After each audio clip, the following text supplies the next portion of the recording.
नमस्ते, सदावत्सले मातृभूमि, जय हिंद। दोस्तों, दिन भर क्या रहा स्पेस, डिफेंस और इंटरनेशनल गलियारे से इस वीडियो में एक एक करके हम लोग जान लेते हैं। दोस्तों, बढ़ते हैं पहले डिफेंस अपडेट की तरफ।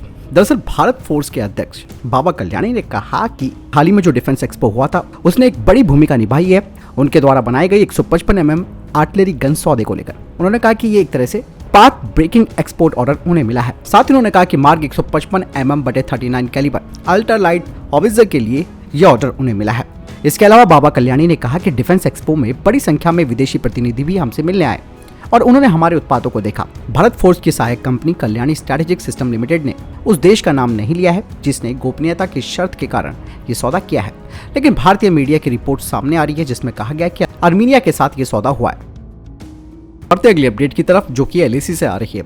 दोस्तों, कुछ रिपोर्ट सामने आई है जिसमें कहा जा रहा है कि भारतीय सेना ने पूर्वी लद्दाख में पैंगोंग झील पर गश्त के लिए नए लैंडिंग डॉक और स्पीड बोट्स को तैनात किया है, जो 14,000 फुट की ऊंची झील पर चीन की इसी तरीके की जो लैंडिंग डॉक और स्पीड बोट्स हैं उनसे मेल खाती है। साथ ही डिफेंस एक्सपर्ट्स का कहना है कि इससे भारत की गश्त करने की क्षमता काफी बढ़ेगी और अब भारत के पास ऐसी नावें हैं जो कि विरोधियों का मुकाबला कर सकती हैं। लैंडिंग क्राफ्ट में 35 सैनिक आ सकते हैं और इस बोट की स्पीड 35 नॉट तक है।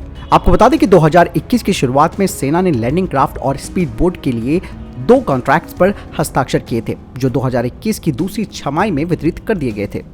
इसके अलावा एक और दूसरा कॉन्ट्रैक्ट दिया गया जो कि निजी निर्माता को दिया गया, जिसमें कि 17 सैनिकों को ले जाने, जो कि flat bottom fibre glass landing docks के लिए था। बढ़ते हैं अगली अपडेट की तरफ दोस्तों, जो कि काफी महत्वपूर्ण भी है।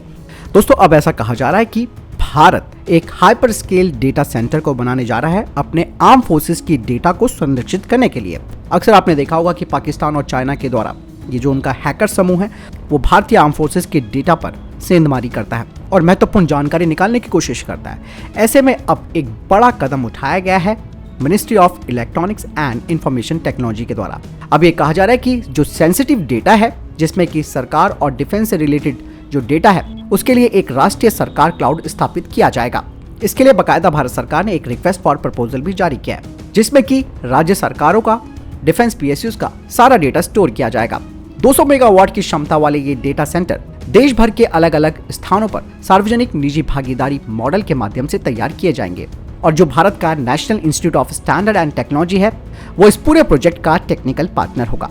बता दें कि नेशनल गवर्नमेंट क्लाउड बनाने के लिए सरकार हाइपर स्केल डेटा सेंटरों का एक नेटवर्क स्थापित करेगी जो बड़े पैमाने पर डेटा प्रोसेसिंग और भंडारण की जरूरतों वाली कंपनियों के द्वारा निर्मित बड़े पैमाने पर सुविधाएं हैं। इसके लिए मौजूदा हाइपर स्केलर्स को लक्षित किया जा रहा है क्योंकि उनके पास बड़े पैमाने पर इसी तरीके के बुनियादी ढांचे को स्थापित करने और उन्हें मैनेज करने के लिए आवश्यक अनुभव और विशेषज्ञता है। बढ़ते हैं अगली अपडेट की तरफ जो कि ब्रह्मोस मिसाइल को लेकर आ रही है। दोस्तों, पाकिस्तान ने कहा है कि 9 मार्च को भारत की तरफ से जो ब्रह्मोस दागी गई थी जिसे कि दुर्घटना माना गया। ऐसे में पाकिस्तान ने भारत के इस आचरण के बारे में गंभीर चिंताएं पैदा की हैं, जिसमें कि पाकिस्तान ने इस घटना के संबंध में इंटरनेशनल एटॉमिक एनर्जी एजेंसी के डीजी राफेल मारियानो ग्रोसी के बयान को लेकर भारतीय मीडिया पर भ्रामक रिपोर्टिंग करने का आरोप लगाया है। पाकिस्तान की तरफ से कहा जा रहा है कि भारतीय मीडिया ने IAEA के महानिदेशक के बयान को बार बार गलत बताया है, जिसमें कहा गया है कि मिसाइल घटना चिंता का विषय नहीं है। दरअसल दोस्तों, अंतर्राष्ट्रीय परमाणु निगरानी संस्था IAEA ने हाल ही में कहा कि वे ब्रह्मोस मिसाइल को हालिया मिसफायर को विशिष्ट चिंता के किसी भी कारण के रूप में नहीं देखते हैं और ये घटना किसी भी तरह से भारत में परमाणु हथियारों या फिर सामग्री की सुरक्षा पर सवाल नहीं उठाती है। साथ ही राफेल मारियानो ने कहा कि इस घटना को जोखिम के रूप में नहीं देखा गया था और इस मुद्दे पर भारत सरकार के साथ कोई परामर्श भी नहीं किया गया था। हालांकि दोस्तों, भारत सरकार ने इस घटना पर एक जांच भी बिठाई थी, कोर्ट ऑफ इंक्वायरी शुरू की गई थी और उसके बाद भारतीय वायुसेना के 3 अधिकारियों को इस दुर्घटना का जिम्मेदार मानकर उनकी सेवाएं समाप्त कर दी थी। हालांकि ये गलत किया गया, लेकिन शायद कोई अंतर्राष्ट्रीय दबाव था जिसकी वजह से भारत को ऐसा करना पड़ा। बढ़ते हैं अगली अपडेट की तरफ जो कि एलएसी से आ रही है। पूर्वी लद्दाख में वास्तविक नियंत्रण रेखा पर तैनात 50,000 जवानों को पीने का ताजा पानी मुहैया कराने के लिए सेना अब इस इलाके में तालाबों का निर्माण कर रही है। दरअसल भारतीय सेना बड़ी संख्या में एलएसी पर तैनात है। चीन फिर से कोई दुस्साहस ना करे, इसीलिए सेना के जवान सर्दियों में भी एलएसी पर डटे हुए हैं। भारतीय सेना के मुख्य engineer lieutenant general Harpal Singh ने कहा कि हम एलएसी पर बड़े पैमाने पर तालाबों का निर्माण कर रहे हैं ताकि वहां पर तैनात जवानों के लिए पीने के पानी की जरूरत को पूरा किया जा सके।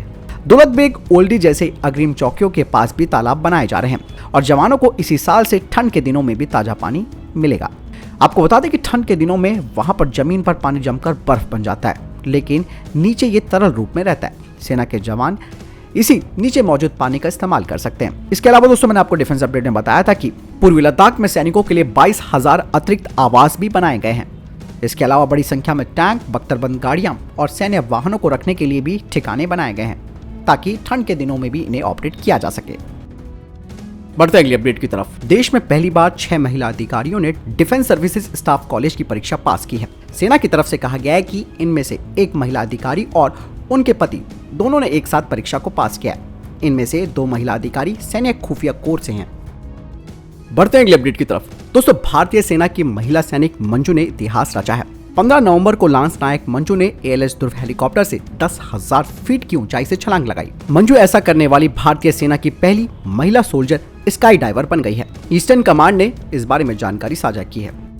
बढ़ते हैं अगली अपडेट की तरफ। दोस्तों कनाडा में रहने वाले भारतीय युवाओं के लिए एक बड़ी खुशखबरी सामने आई है। वे अब कनाडा की सेना में शामिल हो सकते हैं। दरअसल दोस्तों कनाडा में इस वक्त सशस्त्र बलों की कमी हो रही है। यूक्रेन में चल रहे युद्ध से सबक सीखते हुए कनाडा की सरकार अपनी सेना का विस्तार करना चाहती है। इसीलिए हाल ही में रॉयल कैनेडियन माउंटेड पुलिस ने घोषणा की है कि जो लोग पिछले 10 वर्षों से देश में रह रहे हैं वो इस कार्यक्रम में खुद अपना रजिस्ट्रेशन करा सकते हैं। दरअसल कनाडा कम से कम 5,900 नए सदस्यों को जोड़ने का फैसला कर चुका है और यही नहीं, इसके अलावा कनाडा की सेना में करीबन 10,000 पद रिक्त हैं और उन्हें भरने की कवायद तेज कर दी है। कनाडा में लगभग 12,000 स्थायी सैनिक है। बढ़ते हैं अगली अपडेट की तरफ। दोस्तों पाकिस्तान के शहर ग्वादर में चीन पाकिस्तान आर्थिक गलियारे यानी कि सीपेक को लेकर बड़े पैमाने पर विरोध प्रदर्शन शुरू हो चुका है। पाकिस्तान की मीडिया की तरफ से कहा जा रहा है कि प्रदर्शनकारियों ने धमकी दी है कि यदि ग्वादर में अवैध मछली पकड़ने पर प्रतिबंध लगाने और अनावश्यक जांच चौकियों को खत्म करने जैसी उनकी मांगे नहीं मानी गई तो परियोजना मार्ग को वो अवरुद्ध कर देंगे। कहा यह जा रहा है कि प्रदर्शनकारियों में बड़ी संख्या में बच्चे भी थे। इस बीच चीन सीपेक परियोजना में काम कर रहे सैकड़ों चीनी कर्मियों की सुरक्षा चिंताओं के बीच पाकिस्तान से आ रही विरोध की खबरों को दबाने की कोशिश कर रहा है। चीन के विदेश मंत्रालय के प्रवक्ता ने बताया कि ये सारी खबरें झूठी है। विरोध प्रदर्शन का परियोजना से कोई लेना देना नहीं है। बढ़ते अगली अपडेट की तरफ जो कि पाकिस्तान से आ रही है।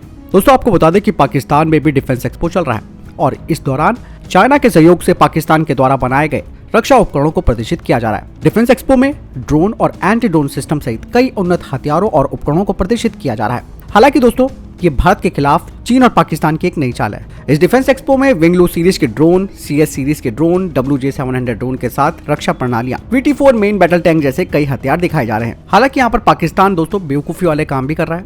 हालांकि इस डिफेंस एक्सपो के दौरान कुछ तस्वीरें वायरल हो रही है जहाँ एक भारतीय MiG-21 की टेल को पाकिस्तान के F-16 फाइटर जेट के द्वारा गिराया गया था, उसे प्रदर्शित किया गया है।